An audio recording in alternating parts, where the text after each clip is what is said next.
Passagem aqui pelas nossas bancadas e personalidades da região metropolitana e do país, discutindo, debatendo junto com você os principais problemas, os principais temas do crescimento, do desenvolvimento aqui da Baixada Santista e do Brasil também.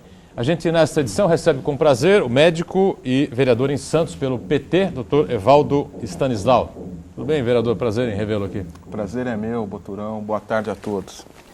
Nosso Rodolfo Amaral, jornalista, mais uma vez, companheiro nosso aqui, participa conosco e colabora com o painel Debates. Tudo bem, Rodolfo? Boa tarde, Edgar. Boa tarde, Evaldo. Boa tarde ao telespectador.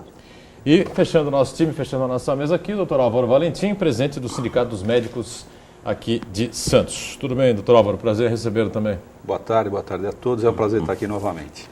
Lembrando sempre, nós estamos ao vivo aqui no painel Debates, né? O 3017-9110 é o telefone para você entrar em contato com a nossa equipe de produção, né? Fazer a sua pergunta, enviar o seu comentário, participar conosco, né?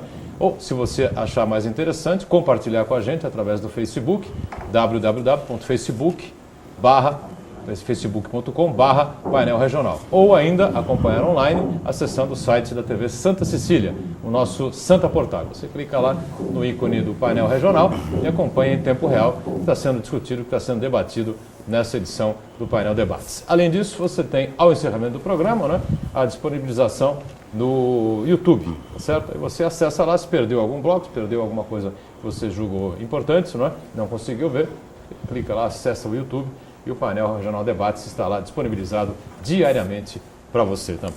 Bom, em pauta e discussão aqui mais uma vez no nosso painel Regional Debates, o programa Mais Médicos do Governo Federal, que teve já aí a adesão de alguns municípios, não é, pelo Brasil afora, inclusive aqui na Baixada Santista, vários municípios fizeram aí a adesão ao programa, não é, inclusive alguns dos municípios que são administrados pelo partido do Governo do Estado, pelo PSDB, não é?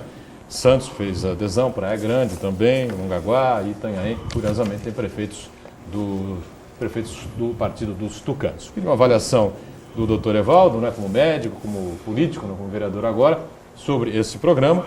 Também depois, claro, uma avaliação do Álvaro, enfim, um comentário do Rodolfo. A gente vai acompanhar aqui o que eles têm para dizer a respeito desse programa criado pela presidente Dilma, pelo governo federal. Vereador, pois não. Bom, inicialmente queria dizer que é uma satisfação ter essa oportunidade de discutir um tema sempre tão importante quanto a saúde, e particularmente na presença aqui do Álvaro, que é um velho amigo, um companheiro, enfim. Mas eu diria, Edgar, que não são alguns municípios que aderiram ao Mais Médicos. Eu tenho aqui alguns dados que mostram que 3.511 municípios aderiram, o que equivale a 63% dos municípios brasileiros, né? E daqueles que foram colocados pelo Ministério da Saúde como prioritários, 92% deles aderiram, em que pese a contrapartida municipal ela ter como concepção fornecer moradia para o médico que vai trabalhar dentro desse programa Mais Médicos, o que é uma limitação para muitos. Mas quando 92% dos municípios prioritários aderem e 63% deles no total aderem, eu acho que é um grande sucesso. E aí a gente pode olhar ainda por região. Na região norte, 73% dos municípios se inscreveram, na região sul, 68%, na região nordeste, 66%, na centro-oeste, 60%, na sudeste, 55%. Dos municípios inscritos, 92% deles já recebem verbas federais para a estruturação da saúde e 90% integram programas de qualificação do Sistema Único de Saúde. Ou seja, eu acho que esse é um sinal de que os municípios respondem, de que eles realmente precisam do apoio, eles demandam mais médicos, efetivamente, e é uma medida de sucesso do programa, na minha análise. E que, certamente, ao longo do programa e do debate, a gente vai poder detalhar e ver em que aspectos que a gente acha bom, ruim, e naquilo que pode ser melhorado neste programa. Álvaro Valentim, os números citados aqui pelo vereador apontam que o programa era uma necessidade para o país. Eu posso entender assim? Ou você observa e analisa de uma maneira diferente em nome do sindicato? Pois é, em nome do sindicato da Federação Nacional dos Médicos, eu queria cumprimentar todos os nossos telespectadores e usar uma frase de um amigo nosso chamado Drauzio Varela. que quase ninguém conhece, mas que eu acho que vale a pena a gente repetir, né? A saúde no Brasil padece de 2 grandes males: falta de dinheiro e gerenciamento incompetente. Esse programa Mais Médicos não vai resolver o problema de médico no Brasil nem agora, nem nunca. Porque não adianta você fazer isso daí, fazer um programa que você está dando oportunidade para médicos se inscreverem, se você não vai ter gerenciamento, certo? E se você vai ter falta de dinheiro. O fato de você falar que vai pagar 10 mil reais para o médico se fixar num local de difícil acesso, como a gente conhece nos mais rincões distantes do Brasil, não vai resolver o problema. Você não tem infraestrutura, você tem uma gestão incompetente. Basta dizer que dos nossos municípios, como você começou dizendo aqui, quase 100 médicos foram requisitados pelo programa Mais Médicos. Falta médico na nossa região? Eu acho que não falta médico na nossa região. Tem médico demais. Por que eles não estão na saúde pública? Porque não tem infraestrutura. O próprio vereador aqui ao meu lado já constatou isso em várias visitas que fez aqui pela região. Inclusive, ele teve um artigo publicado na Tribuna onde ele apontou diversas falhas da questão da saúde pública aqui. Santos, por exemplo, pediu cerca de 22 médicos. Falta médico em Santos? Nós temos 6 médicos para cada 1.000 habitantes aqui. Não faltam médicos. Falta infraestrutura, falta carreira, falta gerenciamento.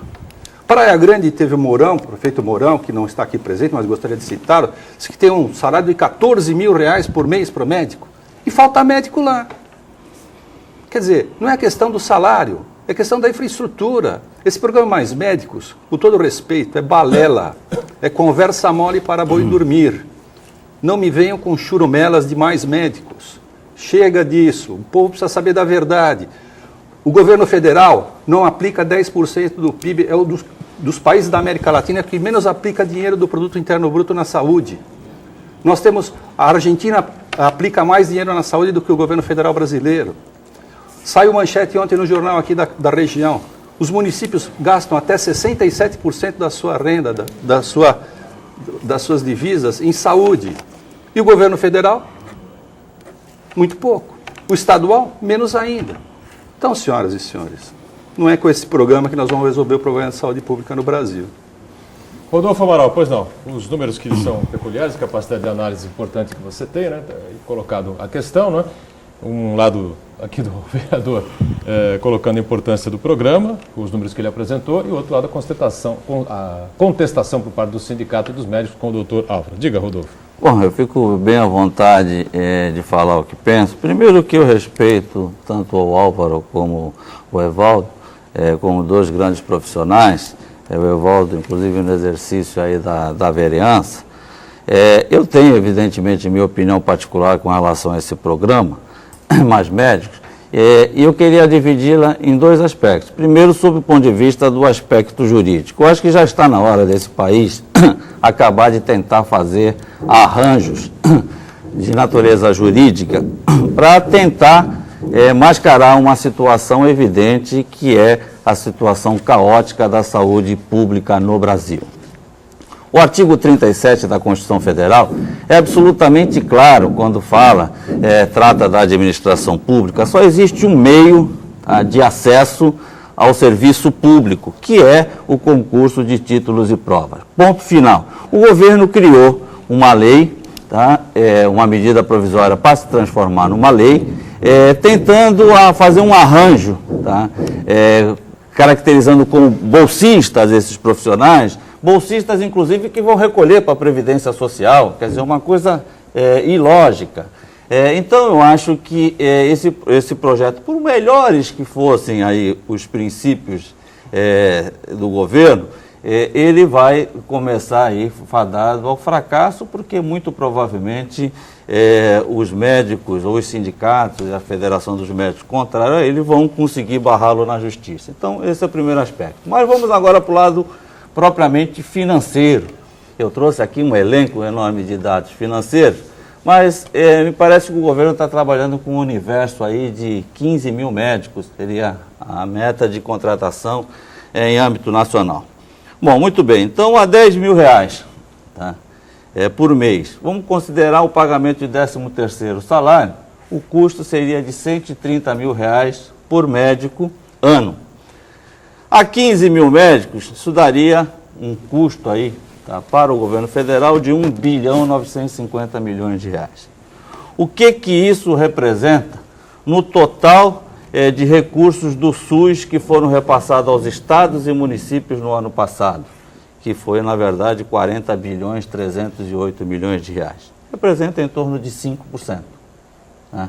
Então, do pouco que se passou do Sistema Único de Saúde, eu repito, 40 bilhões de reais, e é curioso que a gente fala assim, quando um paciente é atendido ou no hospital ou numa policlínica, a gente fala, não, eu fui atendido pelo SUS. O SUS disponibilizou 40 bilhões no ano passado. A saúde pública, tá, envolvendo estados, municípios e a União, ano passado, consumiu 220 bilhões de reais. Portanto, o SUS, tá, chega a ser 20%, na verdade, do custo da saúde. Então, nós estamos colocando aí uma injeção de recursos de 5% no universo que representa 20%. Então, sob o ponto de vista de custo, tá, não é absolutamente nada. Tá? Me desculpe a sinceridade, para mim, uma enganação financeira. Mas eu vou fazer uma outra comparação interessante. O ano passado, o governo federal arrecadou de COFINS, que é a contribuição da Seguridade Social, 174 bilhões 470 milhões de reais. O custo do projeto Mais Médicos anual representa 4 dias de arrecadação da COFINS. 4 dias. Ou seja, contratando 15 mil médicos para atender em todo o país, o governo pega só 4 dias de arrecadação de uma contribuição que ele não divide com os estados e municípios. Né? Então, eu acho que, na verdade, está se dando uma roupagem para um programa que não vai atender, certo, os grandes problemas brasileiros. Eu acho que a saúde pública, e me proponho aqui a discutir, nós temos muito mais elementos, a saúde pública eu acho que tinha que ser passado a limpo no geral. Eu acho que quando a população foi às ruas, ela não foi pedir mais médico para um eventual programa de saúde da família. O grande apelo hoje da população brasileira, na questão da saúde em especial, está no processo de internações, de falta de vagas de internações. E nos últimos 5 anos, para que a população saiba, fecharam 286 hospitais filantrópicos no Brasil, que representa 14% do total de hospitais filantrópicos existentes. Então, se é para discutir a saúde pública em função das manifestações que nós tivemos na rua, eu sugiro que seja feito um discurso mais aprofundado. Eu acho que é um equívoco quando a gente pega, Rodolfo, e faz uma análise superficial desse problema, como tem sido feita, aliás. Mais do que superficial, uma análise maniqueísta, que manipula. Vamos falar um pouquinho sobre esse programa. Inicialmente, comparando pessoas citadas. Se eu pegar a biografia e o currículo do Drauzio Varela, ele não paga nem o sapato do professor Adib Jatene, ex-ministro da Saúde, professor emérito. E que não falou o que falou na televisão, porque ele deu uma entrevista para nós dizendo que não foi aquilo que ele disse na Globo. E que participou ativamente, vem participando da discussão. Não participou, há um o senhor está falando uma inverdade. Não participou. Há 18 meses ele não é convocado pelo ministro da Saúde. Há 18 meses a comissão da qual ele faz parte não é convocada para ir lá no Ministério falar a respeito desse assunto. Se há 18 meses esse assunto é debatido, não é uma coisa que começou ontem. Não é uma coisa que começou ontem. E além disso, não me ocorre que o sul do país seja uma das regiões pobres ou tidas como pobre. Chama atenção, por exemplo, o estado do Espírito Santo e o estado do Paraná, são estados que tiveram participação expressiva dos municípios se inscrevendo no Mais Médicos. Foi notícia na Folha de São Paulo que uma cidade do Rio Grande do Sul, divisa com o Uruguai, em que pese ter um hospital, em que pese ter estruturas, brasileiras vão ao Uruguai para dar à luz, porque não tem médicos. Não me ocorre que isso seja um rincão.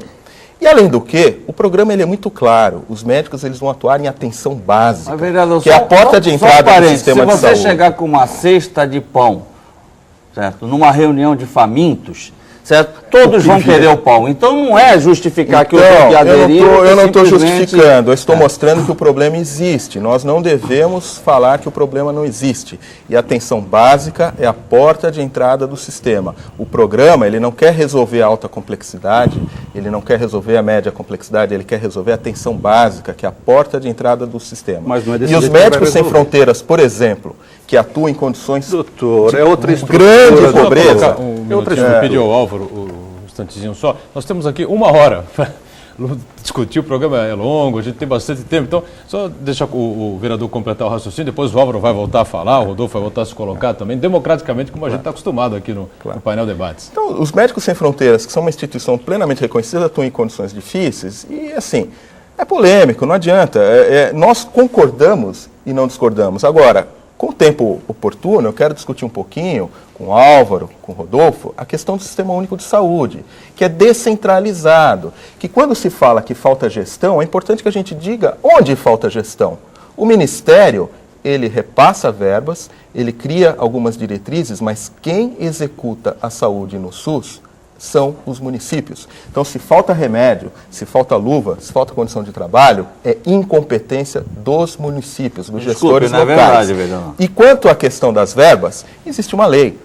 Eu concordo com o Álvaro, nós temos que trabalhar para termos 10% do PIB para a saúde, sem dúvida nenhuma. Mas a lei hoje fala que não é dessa maneira que é feito o repasse.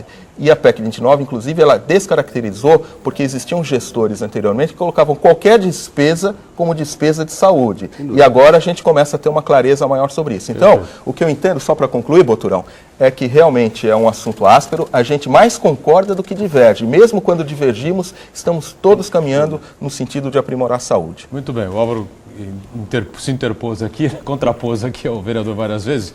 Pode concluir, pois não. Não, só queria... o Rodolfo... Em primeiro lugar, pedir desculpas aos telespectadores, porque a gente faz parte, a democracia, a gente está aqui e imagina. acaba se inflamando nesse debate aqui. Se você se interpõe, um se interpõe ao Isso. outro, acaba o telespectador não entendendo nada do que está sendo dito aqui. Não, mas na realidade é assim, o que nós precisamos colocar é que nós estamos com algumas medidas hoje tomadas de afogadilho.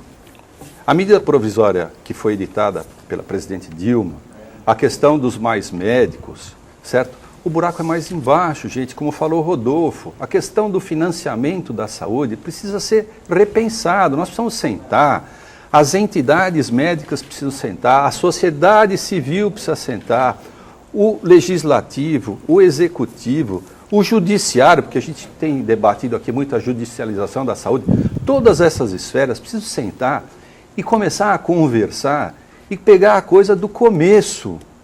A nossa saúde pública precisa ser reinventada, gente. Nós precisamos começar de novo. Faz de conta que vamos descobrir a saúde pública do Brasil. Vamos começar como se Cabral tivesse aportado aqui agora, porque nós não temos saúde pública nesse país há anos. Há anos. Eu acho que desde a época que Cabral chegou aqui. Nós temos a questão do subfinanciamento em todos os níveis. Em todos os níveis. Os governos estaduais, municipais e o governo federal não usam das verbas que têm em mãos para a saúde, como não usam para a educação, como não usam para a habitação. É preciso que a coisa seja colocada. Por exemplo, volto ao exemplo de Santos. Santos pediu 20 médicos. Será que Santos não consegue, se lançasse um edital para colocar 20 médicos aqui na cidade, será que não conseguiria? Você não vai precisar pagar casa para o fulano, você não vai precisar pagar nada. Nós já contratamos tanto médico aqui em Santos pela Lei 650, que, se eu não me engano, está vigente ainda. Ou microempresas, né, como é moda. Ou por PJ. Mas, gente, agora nós vamos precisar de mais médicos, cujo governo federal vai repassar R$10 mil. E aí, provavelmente, com esses 20, o governo municipal vai ser desonerado por esse valor, certo? Não vai precisar colocar na lei de responsabilidade fiscal e vai pagar o médico. Não é por aí, gente. Não é por aí que funciona. Evaldo, a questão do Médicos Sem Fronteira é completamente diferente. São médicos que são voluntários, recebem uma ajuda de custo para ir em locais onde há guerras, onde há conflitos, onde há terremotos, maremotos e tudo mais. Não é a questão nossa, do nosso país. Periféricas também, é diferente do nosso país. Eles favelas, não estão aqui em periferias. Mas no Brasil existem pessoas em situação extrema. Sim. Você citou o Uruguai. Existe uma lei brasileira que foi assinada pelo governo federal brasileiro, que médicos uruguaios, paraguaios e argentinos podem adentrar 20 quilômetros na nossa fronteira e clinicar normalmente sem registro.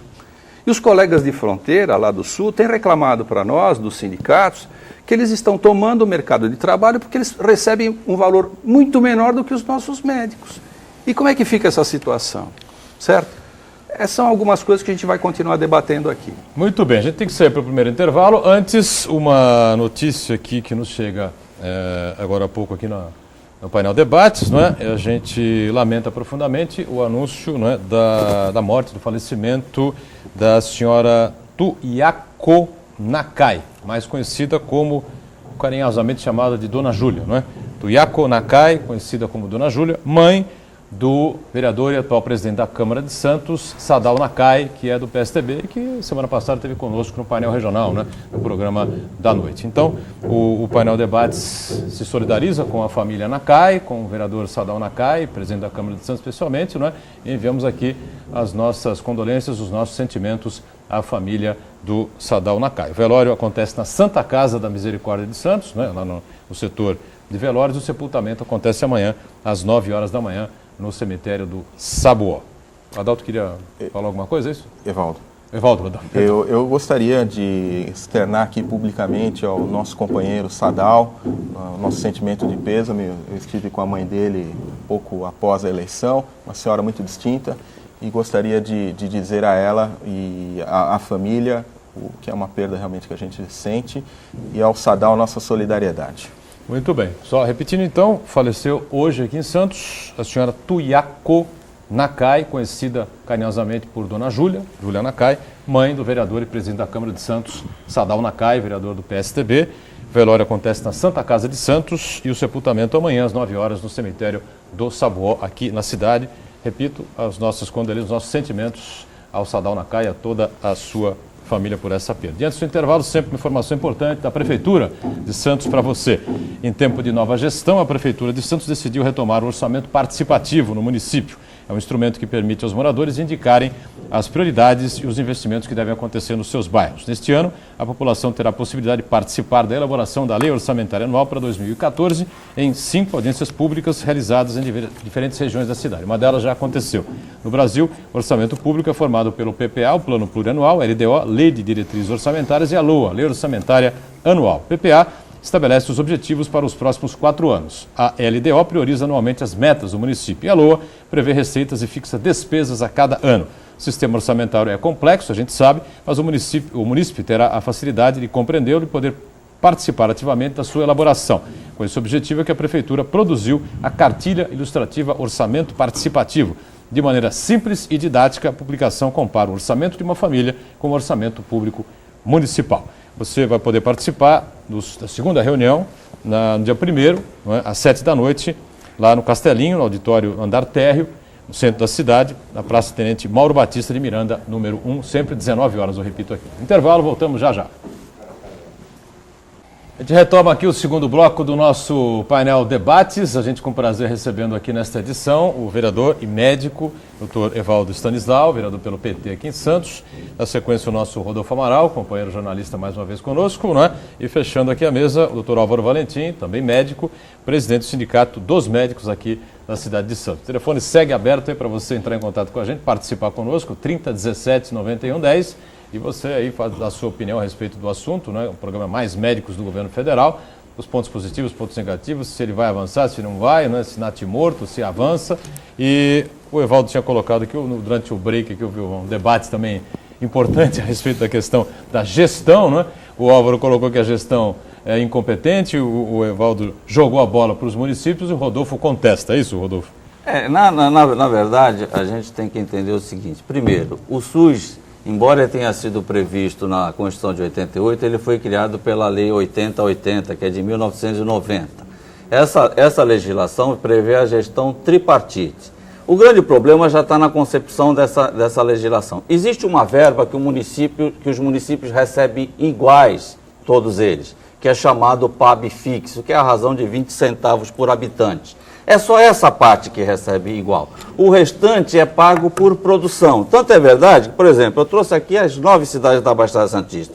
O ano passado, Santos recebeu de verba SUS 120 milhões. Praia Grande recebeu 45, Guarujá recebeu 53, São Vicente recebeu 43. Ou seja, é de acordo com aquilo que produz. E normalmente essa produção é feita, no caso de Santos, praticamente, essencialmente, ela é feita na Santa Casa de Santos, na Beneficência Portuguesa, contratando a FIP na área ambulatorial. Agora, ainda que fosse do município, eu queria mostrar aqui alguns dados interessantes. Por exemplo, no ano passado, a verba SUS, o dinheiro do SUS que veio para as 9 cidades da Baixada Santista, totalizou 309 milhões de reais.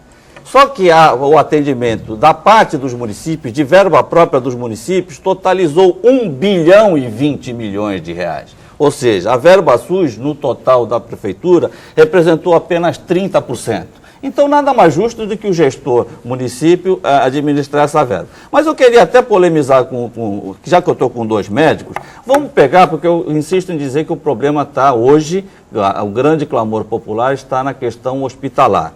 Agora veja, o ano passado o SUS pagou em todo o Brasil 11 bilhões 653 milhões de internações para um total de 11 milhões e 90 internações em todo o país, o que deu um valor médio de internação de R$ 1.050,81 para a permanência de 5,8 dias, a taxa de permanência, o que dá, por dia de internação, R$ 181,74. Se você for aqui na esquina aí do Marapé e tentar entrar numa pousada para dormir e tomar banho, você vai pagar provavelmente esses R$ 181, certo? E você não vai para o hospital para dormir e tomar banho. Vai ser atendido pelo médico, pelo enfermeiro, pelo auxiliar de enfermagem. Enquanto nós estivermos tratando a saúde pública desta maneira, não vai ter mais médicos. Até porque se mais médicos, se for fazer o saúde da família, vai descobrir o cidadão que está lá num rincão com câncer e na hora que ele tiver que ir tratar no hospital não tem como ser tratado. Enfim, se vocês conseguem fazer diferente, eu peço até que me explique, porque esses dados são absolutamente oficiais. Bem, Rodolfo, já que você me provocou, deixa eu te responder. Eu queria dizer que eu concordo com você, eu acho que nenhum de nós vai discordar. Há um subfinanciamento da saúde. E esse subfinanciamento da saúde tem que ser resolvido, não é? Entretanto, também é importante que o cidadão saiba que existe no SUS, a maioria dos municípios de grande porte está em gestão plena. Ou seja, eles são responsáveis pela atenção básica, pela média complexidade e ficam mais afeitos a programas na alta complexidade, não é? Quando um cidadão vai no pronto-socorro municipal de Santos, encontra lá um raio-x quebrado, como ficou, e talvez ainda esteja há dias, e ele tem que esperar uma lotação de uma ambulância para ir num outro raio-x e fazer, que culpa o Ministério da Saúde tem nisso? Nenhuma. Isso é péssima gestão, não é nem gestão municipal ruim. Quando o cidadão vai numa unidade básica de saúde, encontra essa unidade básica de saúde caindo aos pedaços, isso é péssima gestão. E aí, o cidadão não conhece, por exemplo, o Requalifica UBS, que fornece de 400 a quase 800 mil reais, dependendo do porte da unidade básica de saúde, para construção ou reforma, sem contrapartida municipal, repasse federal de verba para essa finalidade. É importante dizer também que os programas federais, eles precisam que o município se demonstre favorável a entrar. Então, o município precisa aderir a um programa federal e eu tenho notícias, viu, Boturão, que Santos perdeu prazo para o Mais Médicos. Eu acho que esses médicos do Mais Médicos não se confirmam porque Santos parece que perdeu prazo, como municípios perdem o prazo habitualmente. Então, a verba existe, os programas existem, mas que aumente a participação efetiva. Então, além do PAB, além de verbas que são contratualizadas, outras que podem vir e aumentar o bolo do município, elas precisam de uma participação mínima. E nesse sentido, eu conversava hoje com o vereador Ademir Pestana, que é também diretora-presidente da Beneficência Portuguesa, que dizia que hoje saiu publicada a contratualização de mais leitos do SUS. Então, quando tem aquela conversa de que a tabela SUS é defasada, isso é do passado. Hoje o Sistema Único de Saúde trabalha com contratualização, que tem metas, que vão pegar, se resolveu em 3 dias é um preço, se resolveu em 10 é outro, vamos estabelecer metas de qualidade, de permanência, não é?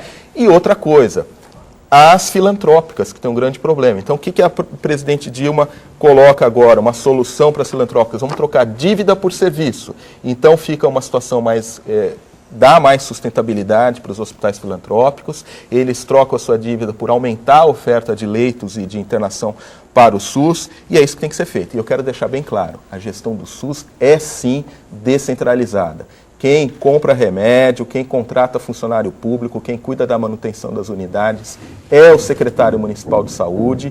Existem contratos que são feitos, existe hoje não tabela SUS, mas contratualização de leitos do Sistema Único de Saúde, e a gente tem que fazer o quê? Controle social. Agora eu me pergunto, Boturão, como é que a saúde de Santos está literalmente nem na UTI, quase morta, e a gente está aqui tão quieto? Precisou eu me eleger, alguns outros companheiros que gritam sozinho, mas será que isso aconteceu da noite para o dia?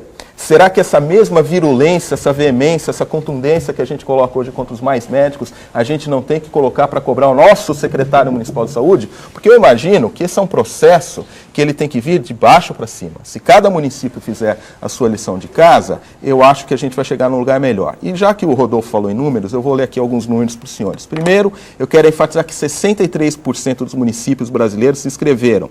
Segundo, 92% já recebem verbas para estruturação e 90% integram programas de qualificação.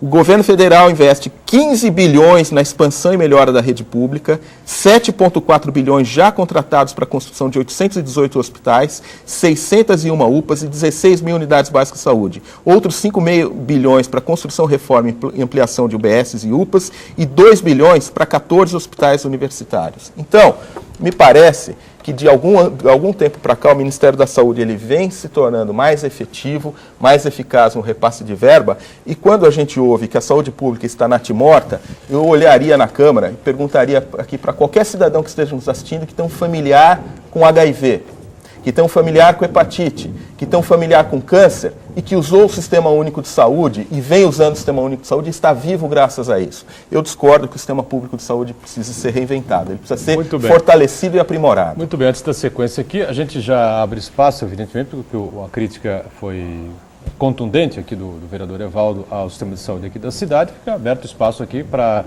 o secretário Marcos Calvo, secretário de Saúde de Santos, para comparecer novamente aqui, voltar ao programa, né, e falar a respeito de toda essa situação. O nosso Aldo Neto já entra em contato lá com a assessoria de comunicação da Prefeitura para que o Marcos Calvo possa comparecer e confirmar ou não, né, o que está sendo colocado aqui pelo doutor Evaldo. Né?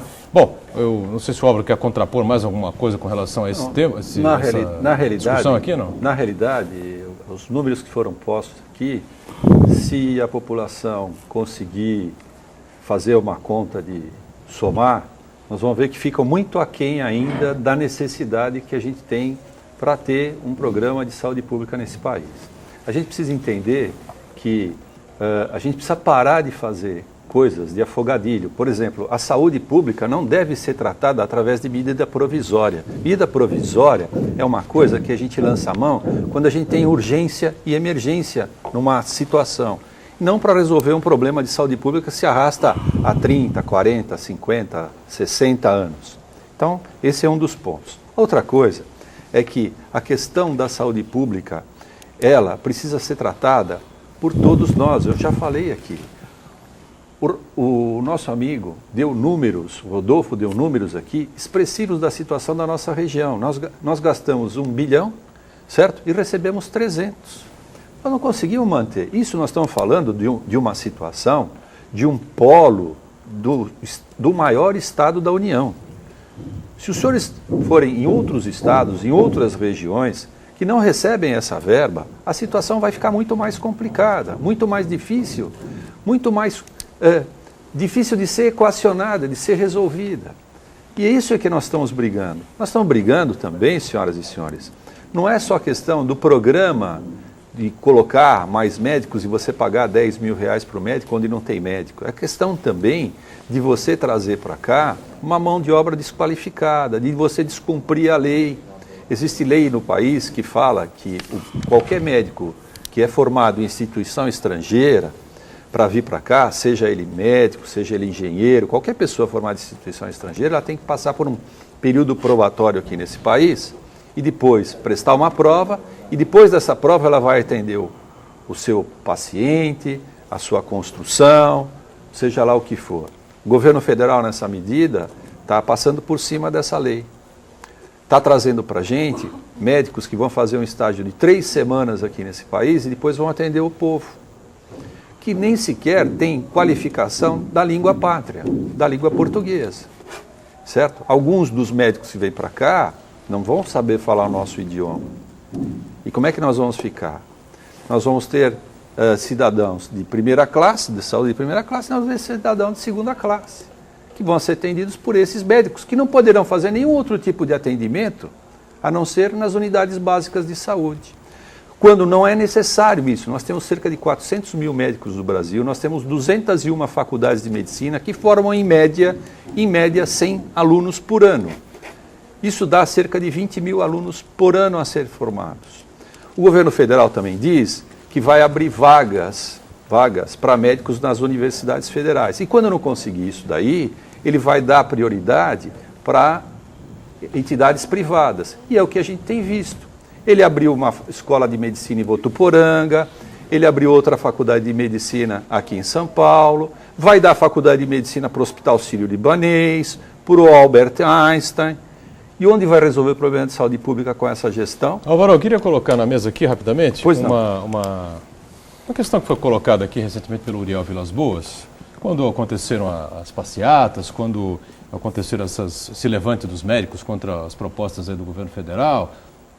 Enfim, ele colocava o seguinte, né, que enquanto sindicalista, o sindicato, a direção do sindicato fazia lá suas assembleias, né, e saía lá uma carta de reivindicações, né, e que seria passado lá aos empresários e ao governo, essa coisa toda, né, e que ele estranha, mas ele não vê isso, por exemplo, no seu caso, né, na rebelião dos médicos, com relação a tudo que está escrito aí. Os médicos são contra, mas o Uriel não conseguia enxergar. Eu confesso também que tenho dificuldade para enxergar isso, né? Você falou em zerar o sistema de saúde do Brasil, começar de novo, como se o Cabral estivesse chegando.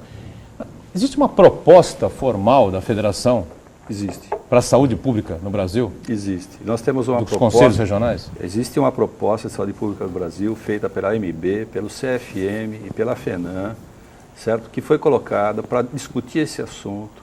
Nós fomos até a presidente Dilma, as federações, os presidentes das entidades maiores foram até a presidente Dilma, uma semana antes de ser lançada essa medida provisória, receberam da presidente Dilma a seguinte frase. Qual é a proposta? A proposta de estudar... Não, a proposta das entidades. Eu posso passar para você. Não, eu acho que por telespectador. Pois não, a proposta das entidades médicas, em resumo, é que você tenha um sistema de saúde integrado, certo? Em sistema primário, secundário e terciário. Ou seja, você vai ter funcionamento das unidades básicas de saúde com infraestrutura adequada, com equipe de saúde completa, com médico, enfermeiro, auxiliar de enfermagem, biomédico, fisioterapeuta, psicólogo, assistente social, nas unidades básicas de saúde, programa de saúde da família, médico de saúde da família nas unidades básicas de saúde, que isso está no programa do governo federal, certo? Polos, centros de especialidade, onde você pudesse mandar esses pacientes para esses centros de especialidades, que você tem em alguns lugares e você não tem, nos mais distantes rincões desse país, você não tem, certo? E polos de alta complexidade, para que você pudesse fazer esse trânsito com idas e vindas, com feedback de todos esses setores. Isso daí é a proposta simplificada do que a gente tem. E o financiamento disso? O financiamento é o governo federal que deve fazer, junto com o estadual e com o municipal. Cada um vai dar a sua parcela. Foi dimensionado? Valores? Sim. Numa medicina cada vez mais complexa, numa demografia, a gente tem um envelhecimento da população, a tecnologia que é incorporada cada vez mais difícil, você tem um celular, vamos pegar um celular, o celular de ontem, quando você pega um celular de hoje, já não existe. Imagina a tecnologia médica. Sim. Então, Álvaro, me parece, com todo respeito, que essa é uma ótima sugestão. Ótima sugestão, mas muito pouco difere daquilo que já existe no Sistema Único de Saúde como proposta e que ela de certa forma, precisa ter um pouco mais de consistência. Porque precisa ser gerida. Precisa, né? Precisa de gestão, sem dúvida nenhuma. Agora, me preocupa, Álvaro, quando você coloca para o telespectador cidadãos de primeira e segunda categoria e fala em mão de obra desqualificada. Vamos olhar o que existe hoje, Boturão. Rapidamente, eu estou em cima do break aqui. Rapidamente. Então a gente pode deixar para após o break, bom, que então esse é um vamos fazer tema o importante. intervalo, mas depois eu queria que o Rodolfo completasse também, porque se falou aqui em 1 bilhão de custo à saúde regional, é isso, Rodolfo? Não, é 1 bilhão de recursos do Tesouro Municipal. O Tesouro Municipal são E aplicados 309 milhões do governo federal. E Então, eu queria falar do defasagem... Estado também, para não pensar que o Evaldo aqui não pensar que eu só quero fazer críticas ao governo então, federal. Então, a defasagem é de 700 milhões aproximadamente aqui na região? Exatamente. Muito bem. Dos quais o governo do Estado investe, a menos do que deveria investir aqui na nossa região, 400 milhões de reais, uma Santa Casa de Santos. Então a gente precisa deixar claro também, eu tenho uma proposta a fazer e a gente faz Vai fazer já já. bloco. Vamos para o rápido intervalo, a gente volta em instantes aqui com o Dr. Evaldo, com o Rodolfo e com o Álvaro também. Já já. Estamos de volta, terceiro e último bloco desta edição do Painel Debates, conversando aqui com prazer com o Dr. Evaldo Stanislau, médico e vereador aqui na cidade de Santos pelo PT, o nosso Rodolfo Amaral na sequência e lá na ponta o Álvaro Valentim, Dr. Álvaro, presidente do Sindicato dos Médicos aqui da cidade de Santos. Rapidamente, uma avaliação do Rodolfo, né, sobre essa questão de custo, né, ele que denuncia, né, com frequência um pouco investimento, né, que é feito pelo governo do Estado, especialmente pela União também aqui na saúde da região, que, a meu ver, né, se eu estiver enganado, o Rodolfo me corrige, obriga os municípios, né, a tirar do orçamento de alguns outros setores da administração, né, para cobrir o rombo que fica na saúde. Se eu estiver errado, você me corrige, Rodolfo, por favor. Eu queria dizer o seguinte, até para não pensar que eu só ataco o governo federal na questão da saúde, eu já venho aí pregando no deserto contra o governo do Estado, pelo menos desde 2006, quando fiz um estudo para a Agência Metropolitana da Baixada Santista sobre o financiamento da saúde na nossa região, e de lá para cá não mudou absolutamente nada. E é fácil o raciocínio. O governo do Estado disponibiliza a área de saúde por ano 14 bilhões de reais. A Baixada Santista representa 4% de todos os indicadores do Estado. 4% de 14 bilhões de reais significariam 560 milhões de reais. Como a gente só recebe 160 milhões de reais, ou seja pelo Guilherme Álvaro, seja pelo pouco que eles colocam no convênio no Hospital de Itanhaém, no PAN Aparecida e tal, dá 160 milhões, faltam 400 milhões de reais. E eu venho falando isso e parece que eu sou também contra o governo do Estado, né? Eu sou a favor da nossa região. E eu queria aproveitar e fazer uma proposição, já que eu estou com duas autoridades do meu lado, para que a gente colocasse essa situação a limpo. Eu vou até desafiar o João Santana, que provavelmente foi o que criou Mais Médicos, e vou inventar aqui a nossa campanha Mais Dinheiro e sugerir ao vereador que proponha, organize junto com o Sindicato dos Médicos, na Câmara Municipal, um grande debate público envolvendo as três esferas de governo, a União, o Estado e o município. E eu me proponho a fazer um check-up com dados absolutamente oficiais, não vou inventar nada, porque todas as informações que eu extraí aqui, eu passei agora amanhã no escritório, tirando de balanços oficiais, de prefeituras do governo do Estado e do governo federal. Então, eu acho que a gente precisa passar limpo, porque senão é aquela velha história, em casa que falta pão, todo mundo briga e ninguém tem razão. Se nós conseguirmos avançar e fazer com que pelo menos o Estado coloque os 400 milhões que deixa de colocar anualmente aqui, a nossa saúde avançaria bastante. 400 milhões, eu repito, é o valor anual, certo, do faturamento da Santa Casa de Santos, e não é com o SUS, não, é com Santa Casa, com o seu plano de saúde próprio com mais de 120 mil vidas, com os serviços que presta para a Unimed e para todos os demais planos de saúde. É essa a conta aqui na nossa região. João Santana, para quem não sabe, não é nenhum médico, nada disso, nem ministro, ele é o marqueteiro de Lula e Dilma. Deixa eu responder aqui para o João e para o telespectador, que deve olhar a gente aqui e fala, pô, mas eles estão exaltados. Dizer o seguinte para você, aqui nós estamos numa mesa de pessoas que estão falando a mesma coisa sob perspectivas diferentes. Todos defendemos a saúde. E quero dizer mais, quero dizer que eu tenho muito orgulho de ser médico, tenho muito orgulho do relacionamento que eu tenho com o Álvaro, com outros companheiros que estão na liderança do movimento médico, e eu acho que essa sua proposta ela deve ser ecoada, assim. O caminho é o diálogo. O Papa Francisco, que esteve aqui, falou, a gente tem que dialogar, e eu sou um eterno defensor do diálogo. Mas constitui uma SEV justamente para vermos as verbas federais que vêm, e acho que essa sua sugestão é muito bem-vinda. O Álvaro tem conhecimento disso, já propus à Associação Paulista de Medicina Santos, às entidades médicas, que nós tenhamos aqui um representante do Ministério, e estou articulando isso, para que ele venha debater com a classe médica de Santos, com a sociedade civil organizada, e você pode ser o mediador disso, e fica aqui aceito o desafio, não só para que essa SEV e que a gente possa fazer lá na Câmara ou na Associação dos Médicos, onde for. Quanto a dinheiro, eu quero enfatizar o que eu falei anteriormente, quer dizer, não basta, a questão do repasse é concreta, Mas assim, o município tem que fazer a sua parte. Quando a gente analisa o nível de investimento federal na cidade de Santos, por exemplo, Rodolfo, ele vem crescendo. Vem crescendo a partir do momento que a cidade vai aderindo aos programas federais que trazem recursos. Porque você tem um recurso que ele é em cima de produção, você tem um recurso que é em cima de contratualização e você tem um recurso que você tem que aderir a determinados programas. Então a UPA 24 horas, o Requalifica UBS, esses programas de contratação de médicos, todos são programas que trazem recursos. Agora, eu queria voltar para antes do break, uma questão que o Álvaro levantou e que me preocupa muito, quando se coloca da mão de obra desqualificada. Eu não sei se o telespectador sabe, mas hoje o Conselho Regional de Medicina de São Paulo ele aplica uma prova a alguns recém-formados e nós temos um percentual de aprovação preocupante. Menos de 50% dos recém-formados que prestam essa prova do CRM São Paulo tiveram aprovação. Significa dizer que a mão de obra desqualificada, é o que eu ia dizer, significa que a mão de obra desqualificada ela já existe por esse parâmetro. E mais, aproximadamente 50% dos recém-formados têm acesso à residência médica, que funciona não só como uma especialização, mas também para formar o médico essencialmente. Onde eles estão, esses profissionais? Estão trabalhando. Em relação a médicos estrangeiros, eu quero dizer o seguinte, os balanços do Ministério da Saúde mostram que pouco mais de 3 mil médicos brasileiros se inscreveram no Mais Médicos e em torno de 700 médicos não estrangeiros, mas formados no exterior, se inscreveram no Mais Médicos, entre eles, certamente brasileiros. Então, certamente esse período de adaptação e a questão linguística, ela vai ser melhor contornada. Ô, doutor Álvaro, por favor, há uma manifestação marcada para amanhã? Sim. Do sindicato e da associação, é isso? Contra o Mais Médicos, é isso? Na realidade, nós estamos colocando uma mega mobilização, ela começa hoje, mas o auge será dela amanhã, 31, em todas as capitais do país todo. Nós vamos fazer uma manifestação com os médicos na rua contra a medida provisória 621, a favor do Revalida, a favor da saúde pública, de uma saúde pública de melhor qualidade nesse país. Só queria dizer uma coisa para o doutor Evaldo e para os telespectadores, certo?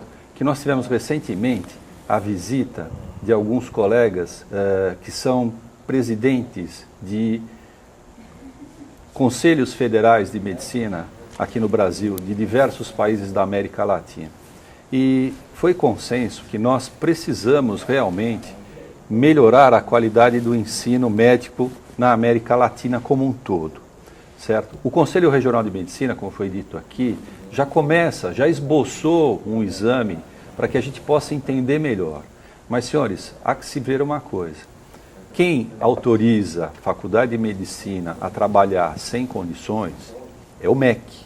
E o MEC mal fiscaliza as faculdades nossas, mal acompanha as nossas faculdades. Nós estamos clamando há vários anos que o MEC precisa fazer com que as nossas faculdades sejam melhor avaliadas, sejam melhor vistas, que os currículos dessas faculdades devam ser melhor analisados e melhor aprimorados para que a gente consiga fazer com que médicos mais qualificados se formem. A questão da prova do CREMESP, que foi aplicada e que teve em torno de 50% a 60% de aprovação, foi levado a todos os reitores das faculdades do Estado de São Paulo, de forma sigilosa, os seus resultados, para que eles revisassem o currículo dessas universidades, dessas faculdades, para que a gente tivesse médicos mais qualificados. Os alunos estão sendo informados da necessidade deles se aplicarem mais e de aderirem a alguns programas de aprimoramento, como é o caso da residência médica ou de estágio em algumas especialidades. Então nós estamos vendo isso, nós estamos acompanhando isso com muito carinho e muita presteza nessa ação. Perfeito. Deixa eu tentar atender alguns telespectadores, né? Tem muita gente ligando para cá, o debate sobre saúde é sempre empolgante, não é? Silvio do Rio Branco, o que pode ser feito para melhorar o atendimento no geral, na zona noroeste? A saúde do bairro está ruim, ele questiona aqui. Não sei quem é que pode responder, o Evaldo. Veja, precisa ter saúde, precisa ter gestão, como foi dito aqui. Verba existem, programas existem, existem médicos, não é? Quem vai ao pronto-socorro da Zona Noroeste não encontra um pediatra para atendê-lo em determinados horários que me contrarie, mas precisa de gestão. Precisa de gestão pública competente, efetiva. Né? A UPA, 24 horas, com verba do governo federal, que vai ser criada lá na Zona Noroeste, certamente vai aliviar um pouquinho. mas é um processo. Eu não sou aqui maniqueísta, não vou dizer que vai se resolver da noite para o dia, como também não vai se resolver os problemas, não se resolverão os problemas que nós discutimos aqui. Saúde é muito complexo, precisa de tempo. Eu acho que a gente pode errar por agir, jamais por nos omitir. E o que me parece é que na cidade de Santos, na Zona Noroeste em particular, o que há é uma inércia e uma omissão histórica que precisa ser revertida. Adel diz assim: Rodolfo, parabéns, você sabe muito mais que muito político. E pergunto, por que a presidenta vai colocar 6 bilhões para baixar a conta de luz se o Hospital do Câncer vai fechar por falta de verba? Não é incoerência? Na verdade, eu acho que há muita incoerência nesse país, não é só em relação a isso. Eu há pouco disse que a verba total SUS repassada aos estados e municípios é de 40 bilhões. Existe uma contribuição que é cobrada pelo governo, chama Contribuição Social sobre o Lucro Líquido, que é 1% sobre a contribuição sobre o faturamento das empresas. O ano passado, o Tesouro Nacional arrecadou 57 bilhões de reais com essa contribuição. E coloca 40 no SUS, mas paga 200 bilhões de juros. Ou seja, o que se paga de juros da dívida pública no Brasil é 5 vezes mais o que se coloca. E eu não estou dizendo que isso é culpa do governo Lula, da Dilma. É histórico isso. Esse processo, esse endividamento é histórico. Mas ou a gente revê essa situação, certo? Ou então a gente vai ficar... E a relação dívida-PIB tem melhorado. Então, a gente vai ficar discutindo só a desgraça. Eu acho que tem muito que avançar aqui, sim, na nossa região. E dá para avançar com esse dinheiro que está aí, com a redistribuição desse dinheiro. E eu repito, o Estado tem que participar desta discussão. Não dá mais para adiar essa discussão, até porque o ano que vem tem eleição. Rodolfo, só uma perguntinha. Qual é a dívida interna e externa do Brasil? Você tem algum número para dar para a gente? Somando as duas, a interna e a externa. Dá 2 trilhões. Nos últimos 10 anos, nós pagamos de juros da dívida pública 2 trilhões de reais. E continuamos devendo 2 trilhões de reais envolvendo a conta do governo federal, dos estados, municípios. A relação dívida-PIB ela vem caindo, né? Houve uma diminuição entre a relação dívida pública e PIB, está na razão aí, já voltou a crescer, tinha caído mais para próximo a 55%, já aumentou um pouco mais para próximo de 60%, mas de qualquer modo é uma situação que a gente tem que discutir com a sociedade. Caso contrário, a gente vai ficar discutindo isso, R$ 181 por dia para pagar uma internação de um paciente. E um outro fato é o índice do desenvolvimento humano dos municípios, que também melhorou, né? Esse é um dado que eu acho que deve também ser considerado de 20 anos para cá, né? Não, é verdade. Aliás, aqui a gente estava recebendo uma pergunta da Zona Noroeste da situação, e hoje nos jornais a gente vê que nós somos a 6ª melhor cidade do Brasil. Imagine as demais. Uriel Vilas Boas, mais uma vez com a gente. O movimento sindical, diz ele, reclama quando o trabalhador não tem condições adequadas numa fábrica. O que o Sindicato dos Médicos faz para que os profissionais tenham condições de atendimento com equipamentos, além do estetoscópio e aparelhos de pressão. Como o Sindicato dos Médicos aceita o Estado de São Paulo entrar com a menor parcela com a questão da saúde abaixo do governo federal, que já é pouco? Bom, mais ou menos um resumo que foi debatido aqui. Na realidade, o que o Uriel está dizendo é o que a gente vem clamando aqui, vem batendo na porta. O governo do estado recentemente resolveu tirar da cartola um coelho lá dizendo que ia fazer um plano de cargos, carreiras e vencimentos para o médico do estado, que até agora não resolveu nada. O governo do estado não tem aplicado nada. Outro dia veio aqui, fez um estardalhaço, saiu na manchete do jornal, governador Alckmin dá 2 milhões de reais para a Santa Casa. Gente, é dinheiro de café. Isso daí é dinheiro de pinga, que nem diria meu amigo meu ali da esquina. Não dá para nada. 2 milhões de reais para a Santa Casa. Para fazer o quê? Gente, o governo do estado precisa acordar. Ou a gente vai fazer alguma coisa de sério neste estado, que é o maior estado da União, e por aqui passa cerca de 30% do PIB brasileiro, no nosso porto aqui, na nossa indústria. Ou se faz alguma coisa nessa região, nós vamos continuar do jeito que a gente está agora. Aliás, Álvaro, para dizer que ele não fez nada, ele fez sim, o governo do estado. Ele fez um acordo aí com planos de saúde para utilizar leitos de hospitais públicos para planos de saúde. Essa foi a proposta do governo. Ele fez também congestionamento na Cônigo Domênico Rangoni, na Anchieta, na Imigrantes. Rapidinho, para tentar atender o último telespectador, o Cosme da Areia Branca mais uma vez com a gente. Vereador Stanislau, até quando o PT, que diz ser partido dos trabalhadores, vai sobreviver através da miséria de alguns brasileiros, enganando trabalhadores brasileiros e inventando cargos e ministérios para render doações a seus correligionários. E porque algumas classes trabalhadoras que têm cargos eletivos no PT não defendem a sua classe, principalmente alguns médicos que têm cargos de vereadores, deputados, senadores, enfim. Rapidamente, Evaldo, tenho menos de um minuto para tentar responder. Cosme, eu respeito a sua opinião, é democrata. Entretanto, isso que você imputa ao PT é uma prática da política e dos políticos em geral, e todos os partidos são useiros e vezeiros, e em que pese o PT também errar, eu acho que ele erra em menor proporção. Muito bem, estou em cima da hora, fechando aqui a edição do painel Debates esta terça-feira, com prazer recebendo aqui o doutor Evaldo Sanizal. Obrigado por estar conosco, vereador. Até uma outra. Eu queria agradecer e dizer para todos, paciência, isso é um processo. O Brasil foi descoberto há 500 anos, os erros vêm se acumulando nesses anos todos, e há poucos anos a gente vem galgando um grau de mais desenvolvimento. Obrigado, Álvaro, também por estar conosco, presidente do Sindicato dos Médicos. Obrigado, viu? Muito obrigado a todos da mesa e dizer a todos que estamos à disposição sempre que for necessário. Obrigado, Rodolfo, sempre parceiro nosso aqui do Painel Debates, mais uma vez com a gente aqui. Obrigado a você que acompanhou mais uma edição. A gente volta amanhã às 1h30 da tarde, reprise às 8 da noite e às 22 horas, 10 da noite, Painel Regional.